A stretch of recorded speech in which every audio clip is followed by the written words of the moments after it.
नमस्कार, मैं हूं डॉक्टर अम्बरीश और आप देख रहे हैं उपन्यास की महत्वपूर्ण कक्षा। आज हम कुछ महत्वपूर्ण उपन्यास से संबंधित वस्तुनिष्ठ सवाल हल करेंगे जो हमारी परीक्षा के लिए अत्यंत महत्वपूर्ण होने वाले हैं। और आज रामनवमी भी है, तो आप सबको बहुत हार्दिक शुभकामनाएं, बधाई और ईश्वर से कामना है कि यह वर्ष आपके लिए मंगलमय हो और जल्दी से आपको नौकरी मिल जाए। तो आज का जो पहला सवाल है वो भी इसी तरीके से है कि जहां पर अपने अपने राम के लेखक कौन है, यानी सवाल की शुरुआत भी ऐसे सवाल से हुई है जहां पर राम की ही चर्चा हुई है। ठीक है, तो चलिए जितने भी साथी देख पा रहे हो जल्दी से कमेंट करके जवाब देंगे। सवाल पूछा गया है अपने अपने राम। ठीक है, आपको जवाब देना है कि अपने अपने राम किससे संबंधित है, यानी किसका उपन्यास है।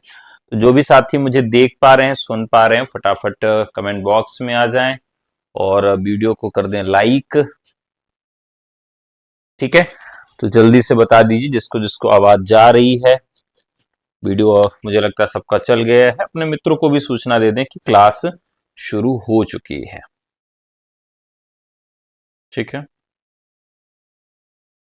चलिए, वेरी गुड। तो जो सवाल है आपके स्क्रीन पे दिखाई दे रहा है और यहां पर जो पूछा जा रहा है कि अपने अपने राम, क्या पूछा जा रहा है? अपने अपने राम के विषय में पूछा जा रहा है। तो चलिए शुरू करते हैं आज का पहला सवाल। प्रश्न संख्या 73 है, अपने अपने राम किसका उपन्यास है? ठीक है, चलिए। एक रचनाकार हुए हैं जिन्हें हम भगवान सिंह के नाम से जानते हैं। ठीक है, भगवान सिंह का उपन्यास अपने अपने राम।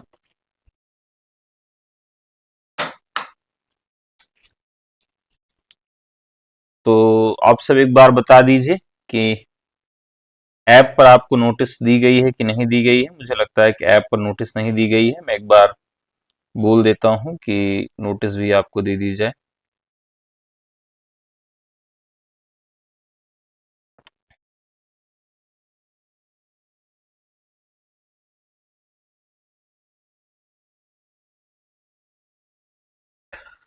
अपने अपने राम जो है मानवीय दृष्टिकोण और समकालीन प्रासंगिकता, ऐतिहासिकता और तर्क, इसमें ये लिखा गया है।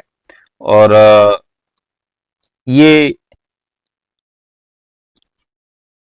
बहुत ही चर्चित उपन्यास है क्योंकि यह उपन्यास जो है काफी नया है। तो इस दृष्टिकोण से भगवान सिंह, इसका राइट आंसर क्या हो जाएगा? भगवान सिंह। ठीक है, तो चलिए एक बार सब लोग कमेंट कर दीजिए। जो लोग आ चुके हैं, अमृता जी आ गई हैं और धर्मेंद्र कौन है? चलिए, स्वागत है आप सबका। तो यहाँ अपने अपने राम के जो मुख्य पात्र हैं वो बौद्धिक और सामाजिक भूमिका अदा करने वाले जो पात्र हैं। और इसमें जो पात्र है अपने अपने राम को, इसमें पारंपरिक राम कथा है। राम कथा, जो पारंपरिक राम कथा है, पारंपरिक राम कथा में आपको राम मिलेंगे, सीता मिलेंगी, लक्ष्मण मिलेंगे और हनुमान मिलेंगे। यानी ये सारे जो कैरेक्टर्स हैं आपको देखने के लिए यहां पर मिलेंगे। ये आज्ञाकारी पुत्र नहीं है। इसमें, इस रचना में ये जो राम है ये अपने पिता के आज्ञाकारी नहीं है। वर्ण और सामाजिक विसंगति को मिटाने के लिए संघर्ष करते हैं। वर्णवाद और सामाजिक विसंगति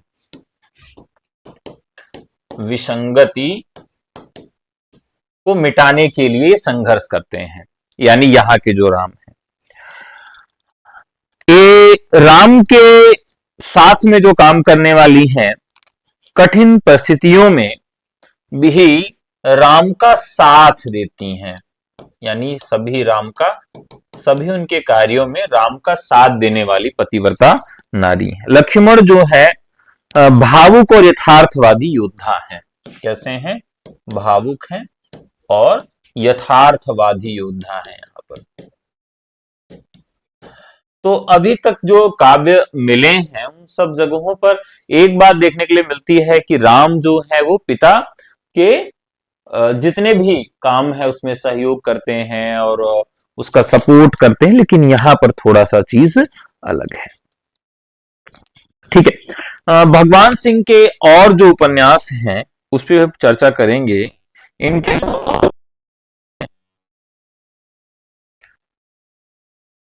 भगवान सिंह के और जो उपन्यास हैं, क्योंकि ये नए कथाकार हैं, समकालीन कथाकार हैं, इन्होंने एक लिखा है महाभिषग। एक इनका उपन्यास है महाभिषग। तो महाभिषग जो उपन्यास है यह पूछा जा सकता है कि किसके जीवन पर आधारित है। आप में से अगर कोई जानता हो तो बता सकता है। तो ये महात्मा बुद्ध, महाभिषग जो है महात्मा बुद्ध के जीवन पर आधारित है। और इसके अलावा इनकी एक उपन्यास है परम गति। परम गति भी एक उपन्यास है। उन्माद जो है यह, जैसे इसका नाम ही है, सांप्रदायिक जो समस्याएं हैं, सांप्रदायिक समस्याएं जो है उस पर केंद्रित उपन्यास है। काले उजले टीले भी एक उपन्यास है। काले उजले टीले एक उपन्यास है। शुभ्रा एक उपन्यास है इनका, शुभ्रा। तो ये इनके उपन्यास है। ठीक है, तो दो जो उपन्यास हैं महाभिषग और उन्माद, ये बहुत ही महत्वपूर्ण उपन्यास हैं। इनके विषय में भी हमें थोड़ी बहुत जानकारी होनी चाहिए। चलिए आगे बढ़ते हैं अगले सवाल पे।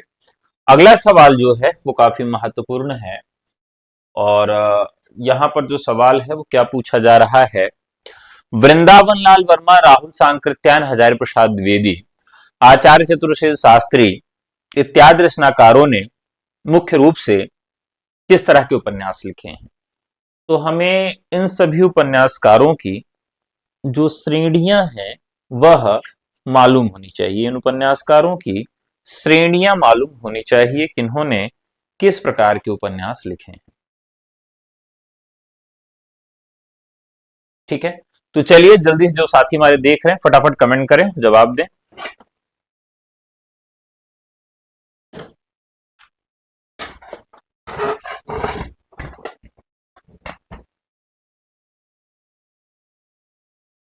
तो यहां पूछा जा रहा है वृंदावन लाल वर्मा।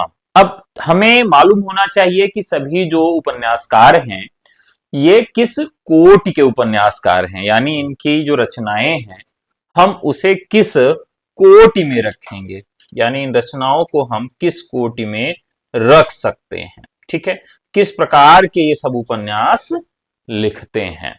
ठीक है, तो 74 नंबर का सवाल है। अगर हम हजारी प्रसाद द्विवेदी को देखें तो इन्होंने जितने उपन्यास लिखे हैं वह किस तरह के उपन्यासकार हैं। तो उन्होंने इतिहास को ही केंद्र में रखा है। चतुर्सेन शास्त्री भी ऐतिहासिक उपन्यास लिखते हैं और वृंदावन लाल वर्मा भी लिखते हैं, राहुल सांकृत्यायन भी लिखते हैं। यानी ये सभी जो रचनाकार हैं यहां पर इन्होंने मुख्यतः जो लिखा है वह उपन्यास में इतिहास को केंद्र में रखा है। एक उपन्यास इनका जैसे इनके उपन्यासों का क्रम पूछा जाता है, कैसे याद रखना है? बाण, चार, पुन, पोथा। ये हजारी प्रसाद द्विवेदी के उपन्यासों का क्रम है। बाण, चार, पुन, पोथा। अब बाण का मतलब क्या हो गया? बाण भट्ट की आत्मकथा, चार चंद्रलेख, पुनर्नवा और अनामदास का पोथा। ठीक है। अब ये जो रचनाएं हैं, जैसे बाण भट्ट की आत्मकथा, ये कब का है? 1946 का। लेकिन इसमें यह पूछा जाएगा कि किस शताब्दी की कथा इसमें बताई गई है। अगर आप असिस्टेंट प्रोफेसर का पेपर उठा के देखें तो उसमें भी सवाल ऐसे ही पूछा गया था। जो नए ट्रेंड का सवाल ऐसे पूछा जा रहा है, तो आपसे अगर सवाल पूछा जाए कि इसमें किस शताब्दी की कथा बताई गई है, क्या पूछा जाएगा? किसमें किस शताब्दी की कथा है, तो आप जवाब देंगे। तो बाण जो होता है वो कैसा होता है? सीधा होता है। एक सीधा बाण बना लीजिए, एक ऐसा बाण बना लीजिए और एक ऐसा बाण बना लीजिए। यानी इसमें हम देखें तो 3 बाण बन रहे हैं। तो बाण भट्ट की आत्मकथा में क्या हो जाएगा? 7वीं शताब्दी हो जाएगी। इसी की एक पंक्ति है जो बहुत ही चर्चित पंक्ति है भारतीय इतिहास में। जिस चीज को बहुत ही अच्छे से देखा भी गया और नकारा भी गया, जिसकी पूजा भी की गई और जिसको दुत्कारा भी गया, क्या है वो है स्त्री शरीर देव मंदिर के समान पवित्र है। स्त्री शरीर देव मंदिर के समान, मंदिर के समान पवित्र है। तो यह इस उपन्यास का सबसे चर्चित और मुख्य कथन है। क्या कहता है? कि स्त्री का जो शरीर है वो देव मंदिर के समान पवित्र है। क्यों है? क्योंकि ये फर्टाइल है, मतलब ये पृथ्वी का संयोजन, उसका संतुलन बना रहे। इस दुनिया में हमारे जैसे हजारों लोग आते रहें, इस दृष्टिकोण से, जैसे ईश्वर क्या करता है? हमें जन्म देता है, वैसे स्त्री भी क्या करती है? हमें जन्म देती है। तो इस दृष्टिकोण से स्त्री शरीर देव मंदिर के समान है। दोनों का काम एक ही है, देवता का कार्य और स्त्री का कार्य, दोनों का कार्य एक ही है। इस अर्थ में स्त्री का शरीर देव मंदिर के समान है। बहुत ही महत्वपूर्ण कथन है, इस उपन्यास से संबंधित है। चार चंद्रलेख, यहां पर भी पूछा गया है कि यह जो रचना है 1963 की है और यह किस शताब्दी की घटना है। इसकी शताब्दी भी पूछी जाती, किस शताब्दी की घटना है। तो साथियों ये 12वीं या 13वीं शताब्दी की घटना है। और फिर आती है पुनर्नवा 1973, पुनर्नवा 1973। तो इसका सबसे ज्यादा पूछा जाता है। बाण भट्ट की आत्मकथा और पुनर्नवा दोनों की पूछा जाता है किस शताब्दी की कथा है। तो पुनर्नवा ठीक है। अब ये जो हमारी है यह 4वीं शताब्दी की कथा है। पुनर्नवा की शताब्दी की कथा है, 4वीं शताब्दी है। और उस समय भारत में कैसा काल था? गुप्त काल था। ठीक है, कैसा काल था उस समय? गुप्त काल था। अनामदास का पोथा, अब ये जो है औपनिषदिक युग, यानी उपनिषद का जो समय है, जब उपनिषद भारत में लिखे जा रहे थे, तो उपनिषदों के समय का इसमें रचना काल है। तो इसका काल भी पूछा जाता है। और इसकी पृष्ठभूमि में क्या है? 2 उपनिषद उस समय जो इसके कथा के केंद्र में थे, उससे भी सवाल पूछा जाता है। बृहदारण्यक,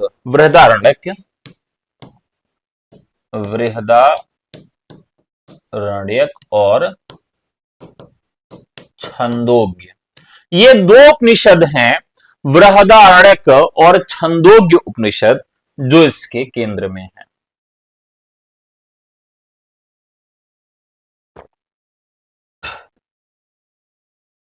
भाई इस समय गैस का, एलपीजी कितनी मारा मारी है। और मैं अभी दूध गर्म करने के लिए 1 लीटर दूध पतीले में रख के फ्लेम धीमा करके सो गया। 40-45 मिनट बाद देख रहा हूं कि दूध खत्म है, तो दूध खत्म होने का दर्द नहीं था कि चलो ठीक है कोई बात नहीं है, हो जाती है गलती। दर्द किस बात का था, अगर यार गैस। तो जब तक होमोर्ज नहीं खुल जाता ऐसा लगता है कि होमोर्ज में गर्दन फंसी हुई है। गैस की बहुत किल्लत है हर जगह। तो यहां पर क्या है, बृहदारण्यक और छंदोग्य उपनिषद, यह दो कालों से संबंधित है, अनाम दास का पोथा। और इसमें रैक ऋषि के माध्यम से सत्य प्रेम की यहां पर कथा बताई गई। ठीक है। बाण भट्ट की आत्मकथा जो है यह भी काफी चर्चित है।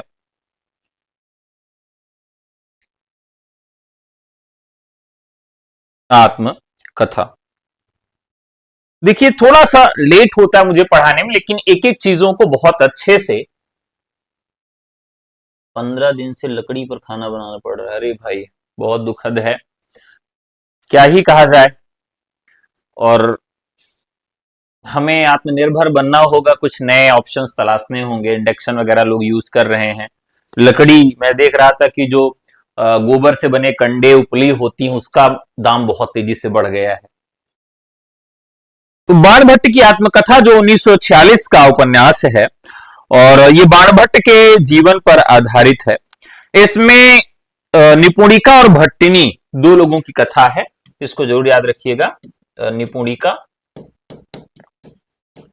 और भट्टिनी ये काफी चर्चित है।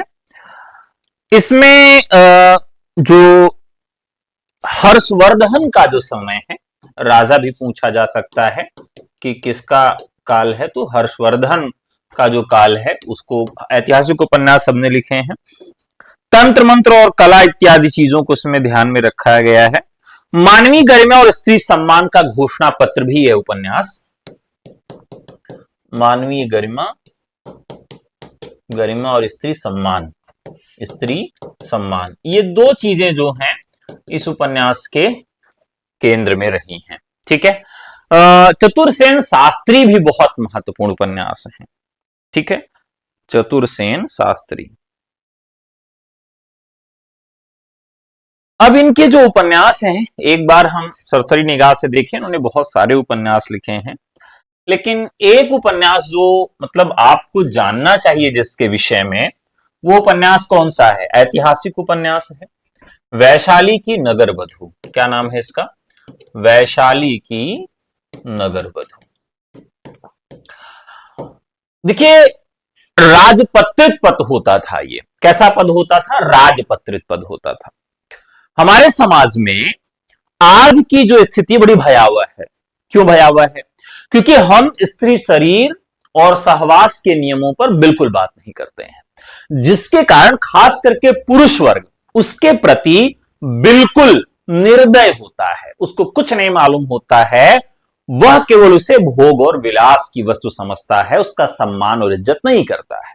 लेकिन एक समय ऐसा था कि जब राजघराने और युवकों के लिए एक ऐसा केंद्र बनाया जाता था जहां पर उनको तहजीब सिखाई जाए। केवल शारीरिक तौर पर ही उनको तैयार करने की बात नहीं होती थी कि किसी महिला से बात कैसे की जाती है। आज रास्ते चलते आप देखेंगे कि 10 में से 4-5 लोग ऐसा बोलते सुनाई देते हैं कि तुमको लड़कियों से बात नहीं करना आता, तुम्हें महिला से बात करना नहीं आता है। और यह सत्यता है कि ज्यादातर पुरुषों को यह मालूम ही नहीं है कि हमें लड़कियों से, स्त्रियों से कैसे बात करनी चाहिए, क्या तहजीब होनी चाहिए। और यह तहजीब तभी आ सकती है जब या तो उनके घर में यह बात सिखाई जाए और या तो उसके लिए कोई अलग से संस्था हो। लेकिन ये दोनों चीजें समय समाज में नहीं है। वैशाली की नगर वधू जब ये उपन्यास लिखा जा रहा है तो ये बौद्ध काल की अम्रपाली या आम्रपाली के जीवन पर आधारित है। ठीक है, आम्रपाली। तो आम्रपाली का कार्य क्या था? वो राजकुमारों को और उस तरह के जो युवा वर्ग था उसको तहजीब सिखाने का। यानी जो 64 कलाएं होती तो उसमें एक कला यह भी होती थी कि यानी सारे चीजें आपको मालूम होनी चाहिए, तहजीब आपको मालूम होनी चाहिए। तो आम्रपाली जो है इससे संबंधित बहुत ही महत्वपूर्ण है। इसी में एक इनका उपन्यास है जो बहुत चर्चित है, वयम रक्षामः। वयम रक्षामः, ये जो उपन्यास है बहुत ही नए दृष्टिकोण का है, और ये जो है रामायण की कथा को केंद्र में रख के लिखा गया है। किसकी? रामायण की कथा को। लेकिन मजेदार बात क्या है कि ये रामायण इसके केंद्र में है, लेकिन इसका नायक राम नहीं है। रामायण तो है लेकिन इसका नायक राम नहीं है। तो भैया रामायण की कथा है और नायक राम नहीं तो कौन होगा? तो इसका जो रावण है वह नायक बताया गया है। इसमें आर्य और रक्ष संस्कृतियों के संघर्ष को दिखाया गया है।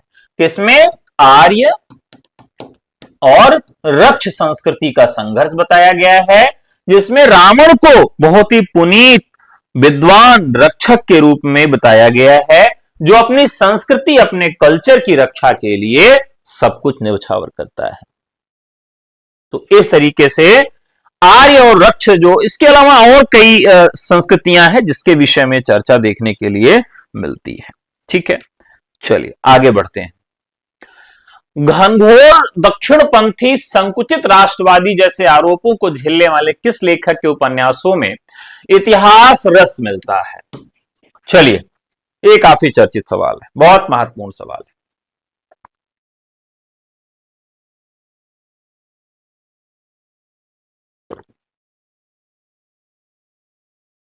देखिए, यहां पर साहित्य में मुख्य रूप से दो धुरियां काम करती हैं। एक धुरी का विचार है वाम और एक धुरी का विचार है दक्षिण। ये दोनों पंथ हैं। पंथ का मतलब होता है मार्ग। देखिए, या तो आप दक्षिण पंथ की विचारधारा पर लेखन करिए या फिर आप वाम पंथ की विचारधारा पर लेखन करिए।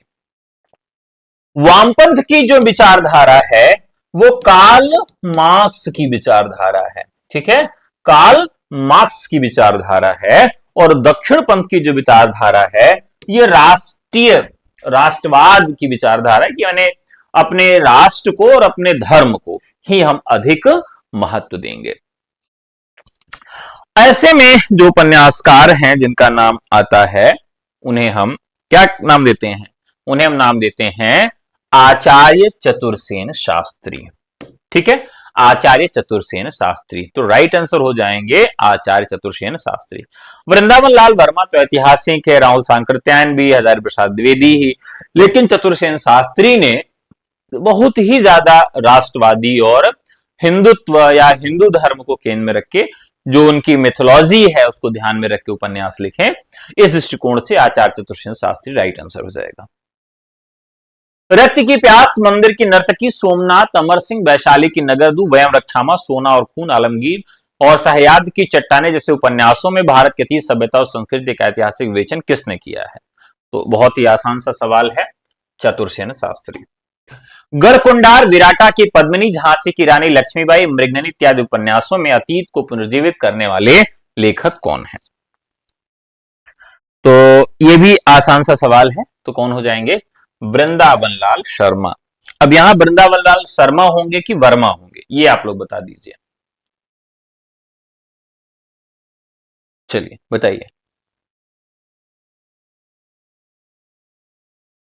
विराटा की पद्मिनी, वर्मा होंगे या शर्मा होंगे?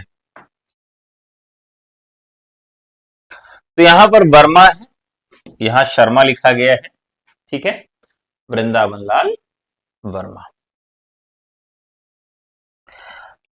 इसमें जो विराटा की पद्मिनी वाला है, ये बुंदेलखंड की जो संस्कृति है, बुंदेलखंड की जो संस्कृति है उसको इसमें व्याख्यायित किया गया है।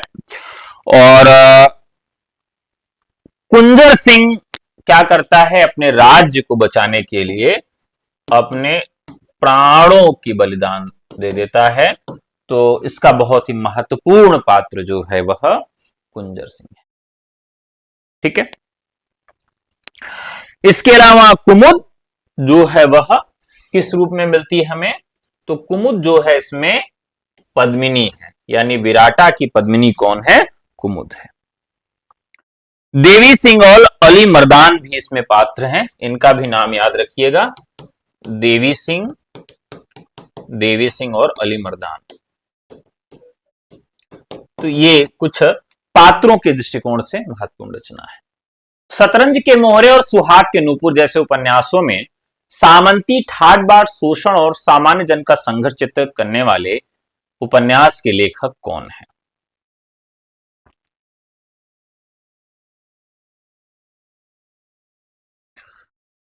अब यहां पर सुहाग के नूपुर की बात करें तो देखिए, जो सुहाग है, किसका सुहाग होता है?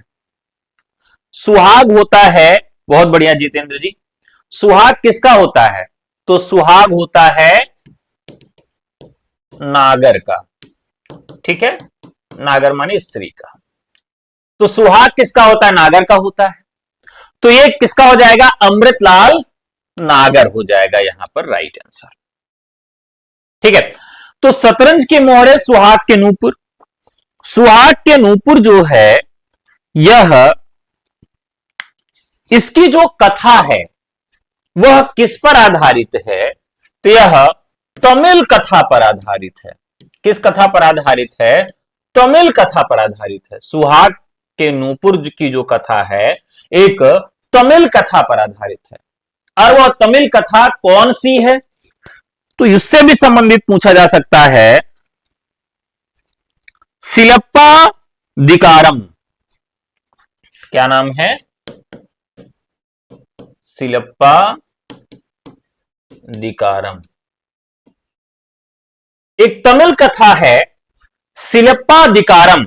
उस तमिल कथा पर आधारित है, तमिल महाकाव्य पर आधारित है।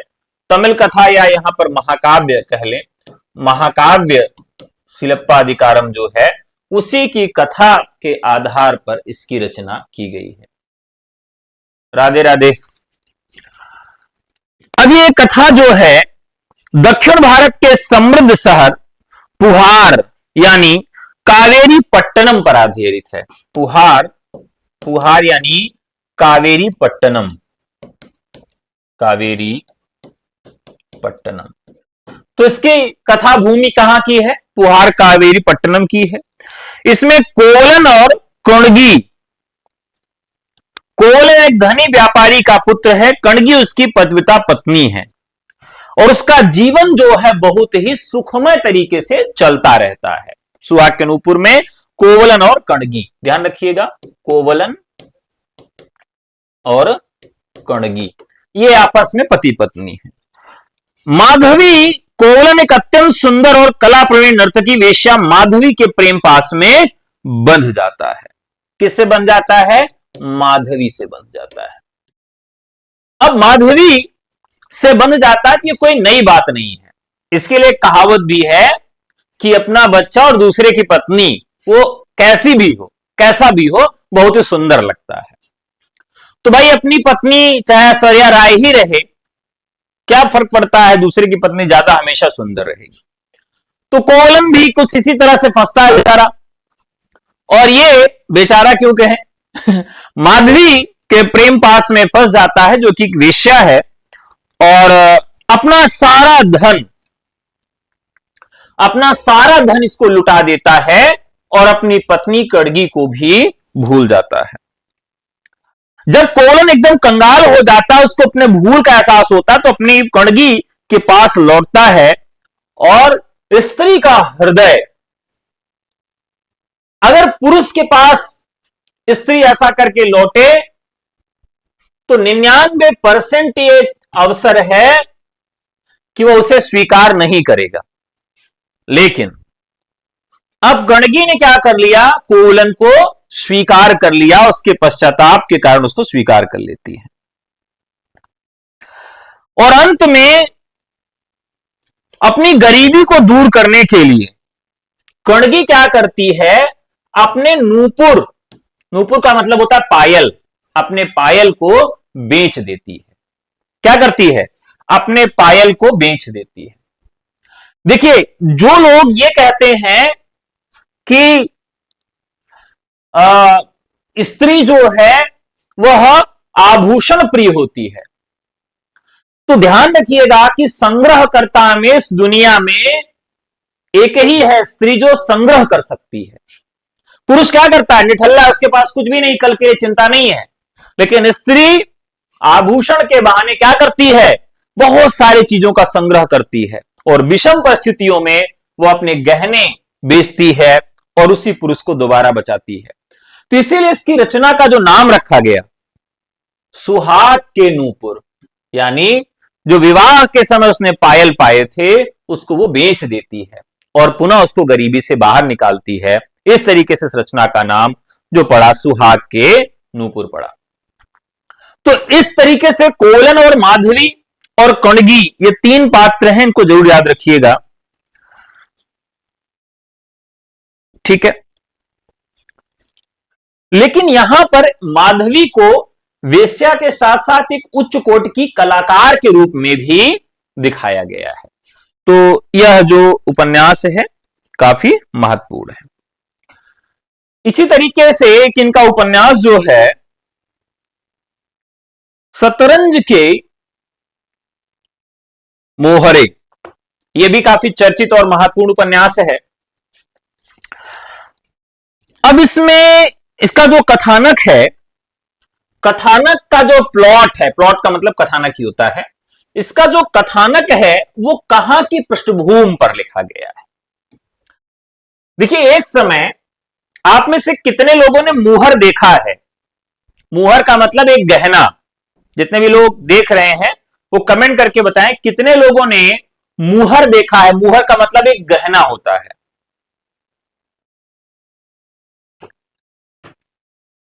तो पहले क्या होता था, विवाह के समय मुहर जो होती थी,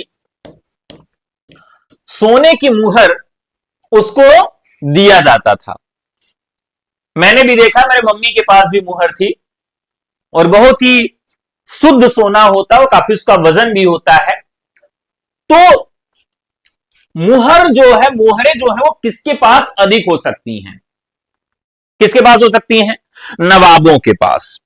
तो ये जो लखनऊ जो अवध का क्षेत्र है, लखनऊ और अवध का जो क्षेत्र है, वहां पर ये कथा पृष्ठभूमि आधारित है।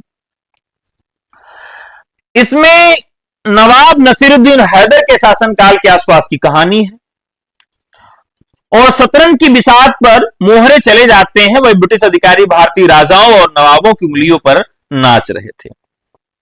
तो इसमें मुन्ना जान, बादशाह बेगम इत्यादि जो है उसके माध्यम से कहानी चलती है। शतरंज की मोहरे, और इसी में थोड़ा सा परिवर्तन कर दें तो एक रचना मिलती है शतरंज के खिलाड़ी। क्या मिलती है? शतरंज के खिलाड़ी। तो शतरंज के जो खिलाड़ी हैं ये प्रेमचंद की कहानी है। शतरंज के खिलाड़ी जो है, यस मेरी दादी रखी थी। अच्छा, आपने लिया नहीं? लाओ दादी, ये अब मेरा है। तो शतरंज के खिलाड़ी भी ये कहानी है प्रेमचंद की। कल्पना, धर्म दर्शन, संस्कृति एवं इन कथाओं के संश्लेषण से युक्त बाणभट्ट की आत्मकथा चार चंदेल पुनर्नवा आनामदास का पोथा, किसकी कृति? हजारी प्रसाद द्विवेदी के। पढ़ चुके हैं हम लोग अभी। महामाया, भट्टनी और निपुणिका जैसे अमर स्त्री चरित्र हजारी प्रसाद द्विवेदी के किस उपन्यास में है? इसकी भी चर्चा हम लोग कर चुके हैं, बाणभट्ट की आत्मकथा। एक चीज इसमें बता दीजिए आप लोग, बाणभट्ट की जो आत्मकथा है यह किस शताब्दी की कथा है और किसके शासन काल की कथा है? दोनों सवाल पूछे जाते हैं। अभी अभी मैंने आपको ट्रिक के माध्यम से याद कराया था कि ये किस शताब्दी की कथा है और किसके शासन काल की कथा। अभी अभी ट्रिक के माध्यम से याद कराया था। शताब्दी कैसे याद रखेंगे? बाण से। बाण कैसे बनता है? एक डंडा ऐसे, एक डंडा ऐसे, एक डंडा ऐसे, यानी 7। तो 7वीं शताब्दी कथा हो गई। शासन काल किसका है? तो शासन काल है हर्ष का। ठीक है, हर्षवर्धन का काल है। चलिए आगे बढ़ते हैं। सिंह सेनापति, जयदेव, मधुर स्वप्न, विस्मृत यात्री जैसे उपन्यासों में अतीत की राजनीति, उठापटक, बाहुबलियों की महत्वाकांक्षा, आर्थिक तंत्र की अंदरूनी हकीकत और जटिल सामाजिक व्यवस्था का चित्रण करने वाले लेखक कौन हैं? सिंह सेनापति आप जानते हैं कि ऐतिहासिक उपन्यासकार हैं। सिंह सेनापति इत्यादि के लेखक राहुल सांकृत्यायन, इस पर भी चर्चा हो चुकी है। बौद्ध ज्ञान परिपात से युक्त दिव्या तथा अशोक की कलिंग विजय को महागाथा का निरूपण करने वाले अमिता इत्यादि उपन्यास किसने लिखे हैं? यहां पर चर्चा की जा रही है अमिता उपन्यास की। मुख्य रूप से मार्क्सवादी कथाकार हैं। कौन कथाकार हैं? तो यशपाल जी हैं। राइट आंसर क्या हो जाएगा? यशपाल हो जाएगा। इतिहास और शांति का दर्शन, इस रचना में क्या मिलता है? इतिहास और शांति का दर्शन। आपसे पूछा जाएगा कि इतिहास और शांति के दर्शन से संबंधित कौन सा उपन्यास है? यहां पर सम्राट अशोक के कलिंग आक्रमण को इसमें दिखाया गया है। सम्राट अशोक का कलिंग आक्रमण, सम्राट अशोक का कलिंग आक्रमण इसमें बताया गया है। अब यहां पर यह याद रखना होगा कि अमिता जो इसका नामकरण है, अमिता, यह कौन है? अमिता कौन है? नायिका है, कलिंग की एक छोटी सी राजकुमारी है। कौन है ये? कलिंग की राजकुमारी है और एक नायिका है, और इसी के नाम पर इस उपन्यास को रखा गया है। हृदय परिवर्तन, युद्ध और शांति, यह इसमें दिखाया गया है। सम्राट अशोक का हृदय परिवर्तन कि युद्ध इत्यादि को वो अंत में त्याग देता है और शांति को चुनता है। तो ये रचनाकार हो जाएंगे यशपाल। अंधेरे के जुगनू, प्रतिदान, राह न रुकी, मुर्दों का टीला इत्यादि ऐतिहासिक उपन्यास किसके हैं?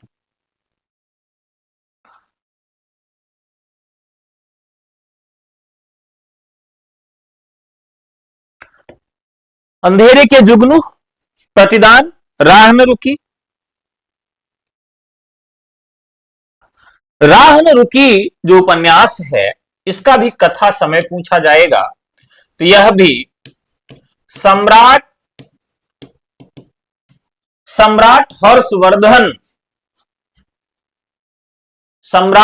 हर्षवर्धन के समय का यह उपन्यास है। इसमें भिक्षुणी सुमेधा और युवा भिक्षु आनंद के मध्यम प्रेम त्याग सिद्धांतों को दिखाया गया। सुमेधा और आनंद, सुमेधा और आनंद, इन दोनों के प्रेम और समर्पण को दिखाया गया है। सभ्यताएं बदलती हैं, धर्म बदलते हैं और साम्राज्य गिरते बनते हैं, लेकिन मानवता की राह कभी रुकती नहीं है।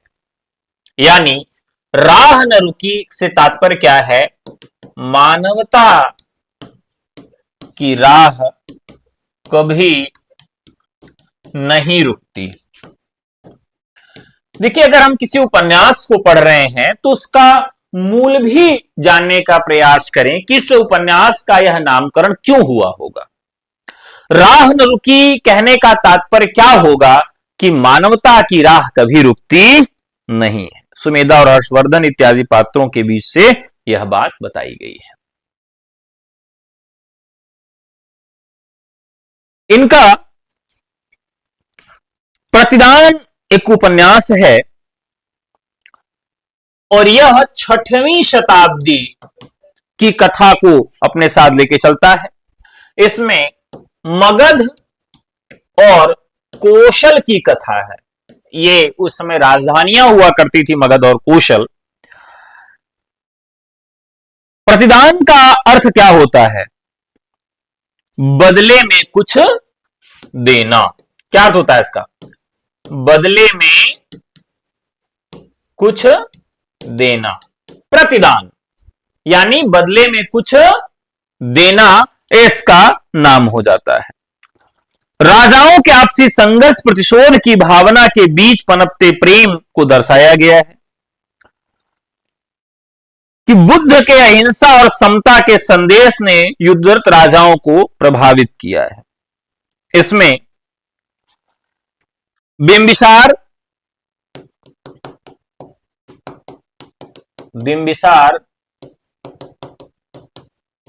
अजातशत्रु इत्यादि ऐतिहासिक पात्रों की सृष्टि भी हुई है।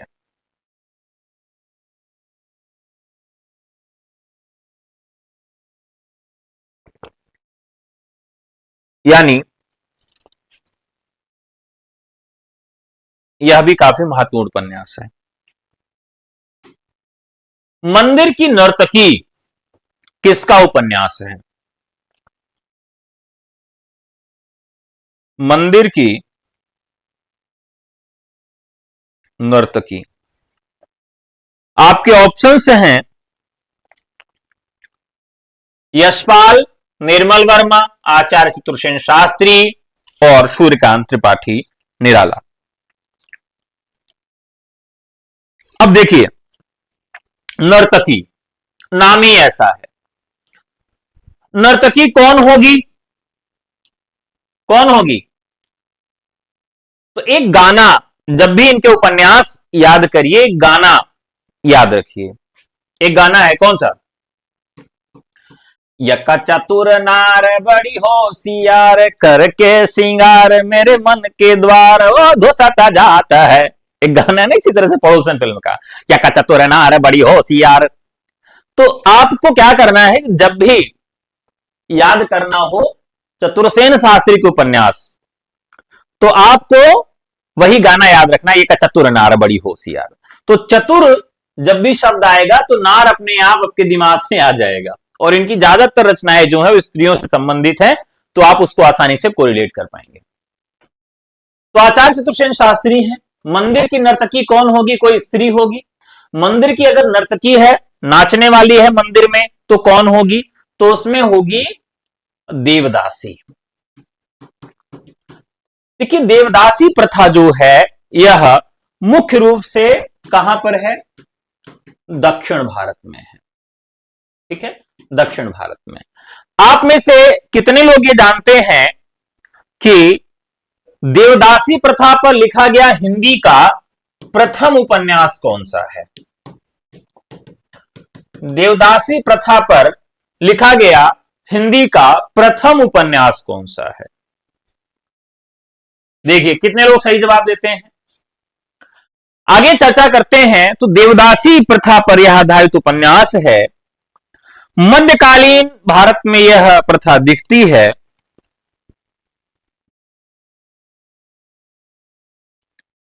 ये जो लड़कियां होती हैं मुख्य रूप से कला और भक्ति, इन दोनों के लिए क्या होती हैं? समर्पित होती हैं। तो ऐसा माना जाता है, क्या माना जाता है कि जो ईश्वर है, ईश्वर जैसे अपनी बात को आगे बढ़ाने के लिए अपना एक बंदा भेजता है। वो कौन है? पुजारी है। तो पुजारी को हर तरीके से खुश रखना, उसकी सेवा करना किसका काम होगा? देवदासियों को होगा। तो मुख्य रूप से जो उद्देश्य होता था देवदासियों को मंदिरों में रखने का, वो होता था कला और भक्ति का। लेकिन बाद में ये जो भ्रष्ट पुजारी होते थे उनका शारीरिक शोषण भी करते थे और उन्हें सेक्स स्लैब भी बना लेते थे। ठीक है, तो ये पुजारी क्या करते थे, उनका शोषण करते थे और कई बार क्या करते थे, उन्हें ले जाकर वेश्यालयों में बेच देते थे। लेकिन इस परंपरा की शुरुआत कैसे हुई?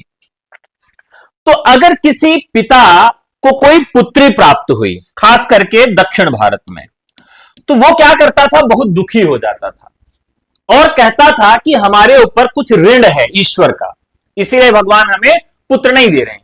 तो हमें पुत्र की प्राप्ति कैसे होगी? तो यही पुत्री को मैं अगर उसी ईश्वर को दान में दे दूंगा, ईश्वर को मैं दान में दे दूंगा, तो क्या होगा? तो होगा कि ईश्वर मुझसे खुश हो जाएगा और अगली संतान के रूप में मुझे पुत्र की प्राप्ति हो जाएगी। तो पुत्र की लालसा बस पुत्री को मंदिर में दान दे देते थे और वही देवदासियां बन जाती थी, सेक्स स्लैब बन जाती थी, उनका शोषण होता था। तो मंदिर की नर्तकी जो उपन्यास है वह इसी तरह का है। स्वर्गीय कुसुम और कुसुम कुमारी एक उपन्यास है जिसमें पहली बार देवदासी प्रथा की चर्चा हिंदी साहित्य में की गई है। ठीक है। धार्मिक पाखंड, नारी की स्थिति इसमें मुख्यतः बताई गई है। तो अगला सवाल लेते हैं। सन्यासी और सुंदरी जैसे पात्रों के उत्कृष्ट चरित्रांकन के लिए उल्लेखनीय उपन्यास किसने लिखा है? तो यादवेंद्र शर्मा चंद्र राइट आंसर। किसी अंचल, क्षेत्र या प्रदेश विशेष की संस्कृति और सामाजिक दर्शन को उसके सजीव वातावरण में व्यापक रूप से प्रस्तुत करने वाले उपन्यासों को क्या कहा जाता है? उपन्यासों को क्या कहा जाता है? चलिए फटाफट बताइए।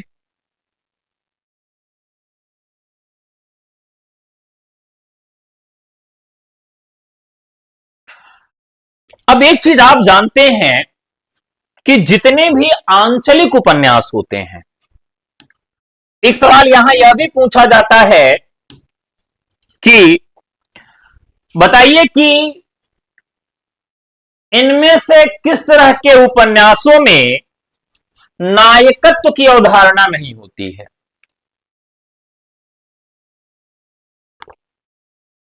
तो साथियों, जितने भी आंचलिक उपन्यास होते हैं इसमें कोई नायक नहीं होता, यानी पुरुष पात्र तो होता है लेकिन उसके अंदर नायकत्व की अवधारणा नहीं होती है। अब नायक नहीं हो तो कौन होगा? तो इसमें जो अंचल होता है, अंचल विशेष ही इसका नायक होता है। क्या होता है साथियों? अंचल विशेष इसका नायक होता है। ये याद रखिएगा कि किस तरह के उपन्यासों में नायकत्व नहीं होता, नायकत्व की अवधारणा नहीं होती है। तो आंचलिक उपन्यासों में नायक नहीं होता, जबकि अंचल विशेष को ही नायक मान लिया जाता है। ठीक है।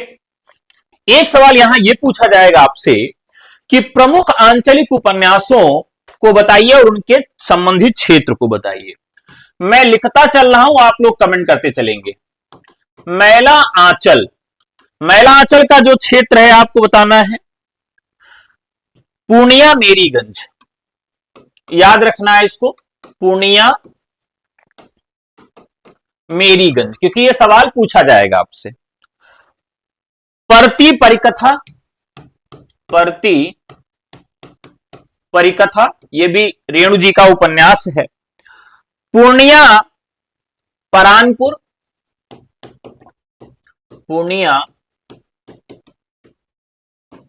पूर्णिया का परानपुर। आधा गांव,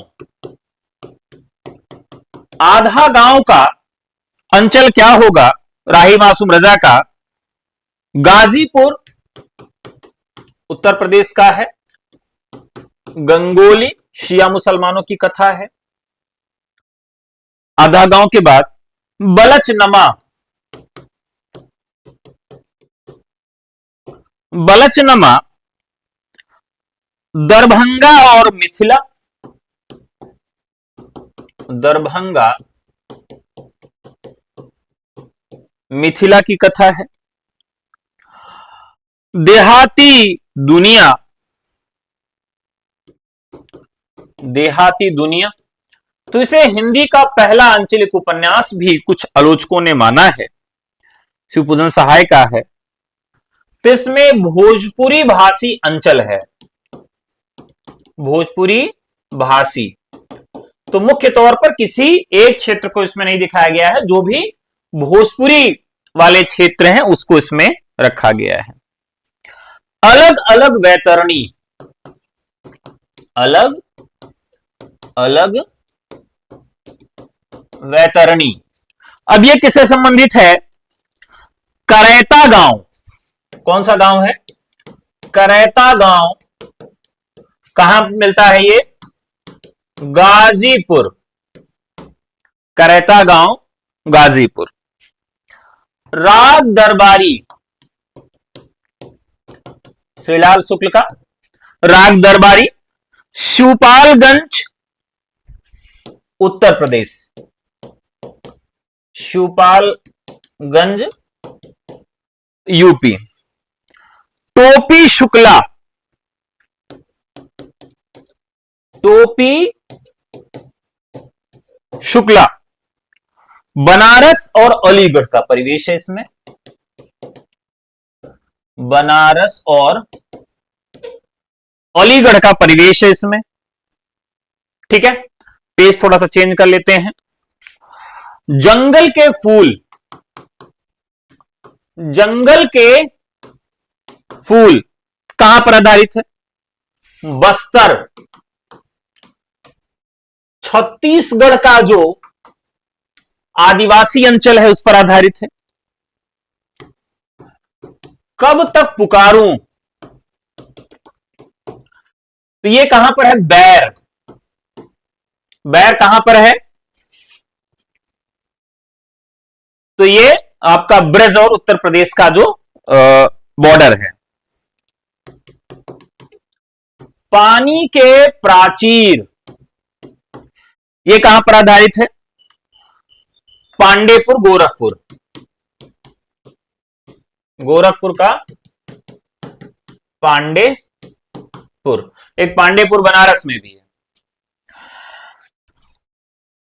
तो बिराटा की पद्मिनी, बिराटा की पद्मिनी ये कहां की संस्कृति है? तो बुंदेलखंड। तो ये कुछ प्रमुख उपन्यास हैं जिनका क्षेत्र आपको मालूम होना चाहिए, इससे सवाल पूछे जाते हैं। मिथिलांचल की संस्कृति का सजीव चित्रण करने वाला उपन्यास मैलांचल प्रतिप्रथा के लेखक कौन है?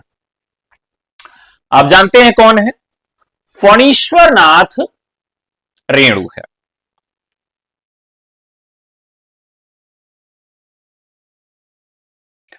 देखिए, किसी भी उपन्यास, खास करके जो आंचलिक उपन्यास हैं, अपनी भाषा के दम पर ही वो टिके रहते हैं।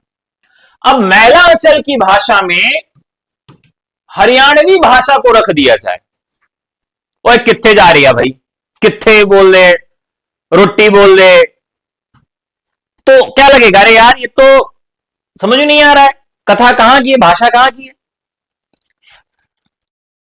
तो इसमें जो है कुछ आध्यात्मिक गीत भी मिलते हैं। इसमें क्या क्या मिलते हैं? एक तो इसमें विद्यापति का कुछ पद मिलता है, क्योंकि मिथिला से वो भी संबंधित है। आपको इसमें बिरहा मिलेगा, होली के गीत मिलेंगे इसमें। इसमें कुछ ग्रामीण शब्द भी आपको मिलेंगे, जिसे हम गवई शब्द कहते हैं। जैसे एक शब्द आपको यहां मिलेगा मिलिटरी, मिलिटरी, मिलिट्री का मतलब मिलिट्री।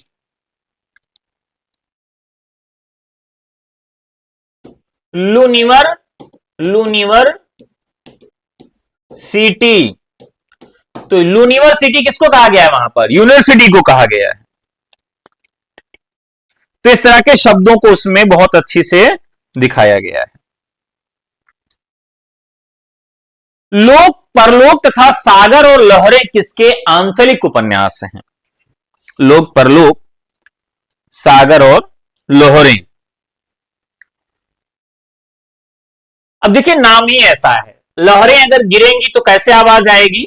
भट्ट की आवाज आएगी। सागर और लहरें, यानी राइट आंसर हो जाएगा उदय शंकर भट्ट। प्रगतिशील लेखक हैं ये। यह वर्सोवा समुदाय, कोली, मछुआरा के जीवन पर आधारित उपन्यास है। मछुआरों का जो साहस है उसको दिखाया गया है, परंपरा और आधुनिकता का द्वंद्व है, मानवीय जिजीविषा भी इसमें दिखाई गई है। लोक परलोक जो है ग्रामीण में जो धार्मिक पाखंड और अंधविश्वास है उसको इस उपन्यास में रखा गया है लोक और परलोक में। कौन से उपन्यास रामदरस मिश्र के हैं? कौन से उपन्यास? तो दर्शन कहां होता है राम का? जल का अभिषेक करने जाते हैं तब पानी के प्राचीर। ये दोनों उपन्यास महत्वपूर्ण है। शिव प्रसाद रुद्र का उपन्यास कौन सा है? शिव प्रसाद रुद्र का उपन्यास कौन सा है? ध्यान रखिएगा, जब आप रुद्र के दर्शन करने जाते हैं और शिव का प्रसाद लेने जाते हैं तो आपको वहां पर क्या मिलती है? बहती गंगा मिलती है। कौन मिलती है? बहती गंगा मिलती है। तो हम कभी भी रचनाओं को रटे नहीं, कोरिलेट करें, और जब भी हम रचनाकार को रचना से कोरिलेट करेंगे कभी हमारे सवाल गलत नहीं होंगे। बहती गंगा। शिव प्रसाद रुद्र काशिकेय के नाम से जाने जाते हैं। इसमें 17 अलग अलग कहानियां पिरोई गई हैं, बनारस वाराणसी की कथा है, और इसमें लगभग 200 वर्षों का इतिहास दिखाया गया है। बनारस और गंगा से जुड़ी कहानियां हैं सब। बनारसी ठसक, गुंडों, पंडों, मल्लाहों, फक्कड़ मिजाज लोगों का चित्रण है। चेत सिंह का विद्रोह, 1857 की क्रांति, गांधी जी का आंदोलन भी इसमें देखने के लिए मिलता है। कचौड़ी, जलेबी, भांग, सावन के झूले, बुढ़वा मंगल इत्यादि जो त्योहार हैं वह भी देखने के लिए मिलता है, और बनारसी शुद्ध बोली यह भी इसमें देखने के लिए मिलती है। तो इस दृष्टिकोण से यह काफी महत्वपूर्ण उपन्यास हो जाता है। बहती गंगा किसका है? तो गंगा कहां मिलती है? जहां शिव का प्रसाद लेने जाते हैं रुद्र के पास, बहती गंगा वहीं पर है। ठीक है, कहां की कथा है? गंगा कहां बनती है? वाराणसी यानी कि बनारस में बहती है। साथियों, अभी अब मेंस की क्लास का समय हो चुका है। समय कितना जल्दी बीत जाता नहीं समझ में आता है। आप लोग आए इतना देर, बहुत ही तन्मयता के साथ पढ़े, बहुत विद्वान साथी आज जुड़े, आप सबका बहुत आभार, धन्यवाद। यदि आप टीजीटी पीजीटी 2026 को टारगेट करके, नई भर्ती को टारगेट करके बैच लेना चाहते हैं तो आपके लिए धुरंधर बैच शुरू किया जा रहा है 10 अप्रैल से। सभी विषयों का धुरंधर बैच 10 अप्रैल से शुरू किया जा रहा है, ऑनलाइन और ऑफलाइन दोनों माध्यमों में। इसके अलावा एलटी ग्रेड मेंस का बैच लेना चाहते हैं, बीपीएससी टियर 4, डीटीपीएलएसबी, यूजीसी नेट, किसी भी चीज का बैच लेना चाहते हैं, assistant professor, government degree college, तो आप व्हाट्सएप कर सकते हैं 9628959237 पर। अभी रामनवमी का ऑफर आपको मिल जाएगा। तो आज की क्लास कैसी लगी जरूर कमेंट करके बताइएगा। आशा करता हूं कि आपको बहुत मजा आया होगा। कल फिर आपसे मुलाकात होगी, तब तक के लिए नमस्कार, जय हिंद, धन्यवाद।